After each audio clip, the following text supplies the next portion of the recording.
Kwarto ng Tres Marias may aircon na. Yan po ang ating pag-usapan ngayon sa reaction video na ito. Pero bago ang lahat, isang mapagpalang araw po mga Kalingap. Huwag po natin kalimutan na suportahan ang ama ng Kalingap na si Val Santos Matubang at ang anak nito na si Kalingap Rab para mas marami pa silang matulungan ng mga kababayan natin na mahihirap.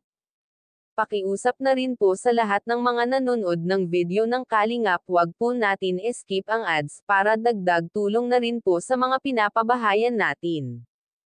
At sa mga beneficiary ng Kalingap, mga ka-viewers, may bagong update naman po tayo sa magkakapatid na Tres Marias. At binansagan na 3 zombie. Excited na po sila sa bago nilang bahay mga Kalingap.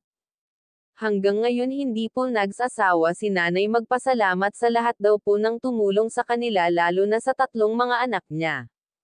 Mga Kalingap, ayon po kay Nanay Luning, nang inamin niya po sa amin ang totoo. Noong una daw po na pumupunta kami sa kanila ay natatskot sila at sobrang nahihiya na para bang wala silang mukha na may haharap sa amin. Dahil nga sa kalagayan nila, una po ang hitsura ng bahay nila. Pangalawa po, mahirap lang po sila, at isa po ang kalagayan nga po ng Tres Marias, kaya naisipan po ni nanay na parang ayaw na nila magpa-vlog noon. Kasi hindi siya umaasa na magbabago ang mga anak niya. Katulad ng sa ngayon, nahihiya na daw siya kay Kalingap Rab. At napapagod kasi kahit anong sabihin niya sa mga bata ay hindi siya sinusunod. Mabuti na lang po ngayon kasi sinusunod na siya.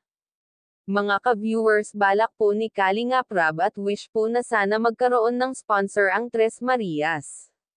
Kagaya kila Carla, VNC, at Dara. At saka po mas maganda kapag ang kwarto nila ay may aircon para pumuti at kuminis ang Tres Marias. Sobra-sobra po ang pagmamahal ng Kalingap sa 3 magkakapatid na ito.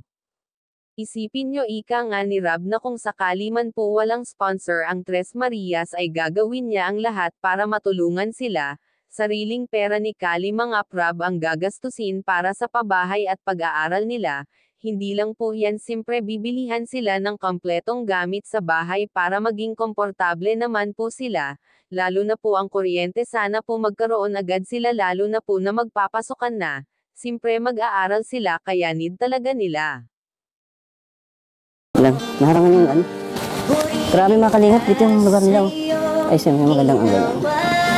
So ito yung mga Kalingap kutso na binili natin. Kabira. Yun. Ay kasya, sakto. Pakita mo kuya. Oh, sakto. Dito sila matutulog. Daming damit. Wait lang guys ha. Ay. Sikip. Ay. Pwesa ka, balik ka dito kuya. At least maliwanag na. Okay. Okay ka dyan? Kita lahat. So, may pasalubong ako sa inyo. No? Para makatikim naman kayo nito. Kasi, ang sabi sa akin, di pa daw kayo nakatikim nito. Ito ay ang Jollibee. Kaya Gilo, Jollibee natin dyan. Huwag kayo matakot sa akin. Nakatalikod na naman sila, Melissa. Oh. Maganda-ganda naman ninyo. Nahiya kayo. Oh, akin. Oh, Toy. Nahiya nga sila, Lisa. Oh, sige na. Hawakan mo.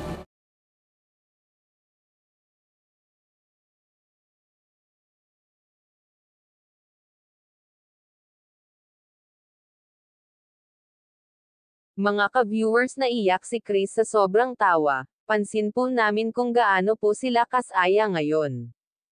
Hindi man totally pinapakita nila, pero alam pa namin na sobrang masaya sila.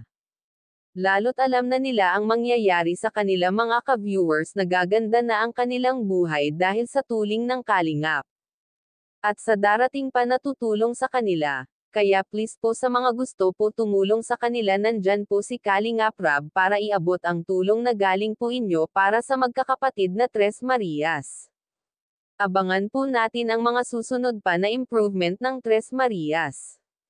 At good news po kasi papasok na silang lahat mga ka-viewers. Diyan na po natin makikita kung ano ang darating na pagbabago sa kanila. Yan ang makapagbabago sa kanila kapag nag-umpisa na silang mag-aral, kaya alam po namin na marami na ang nag-aabang sa resulta sa pagpasok ng Tres Marias sa school. Mga ka-viewers, hanggang dito lang po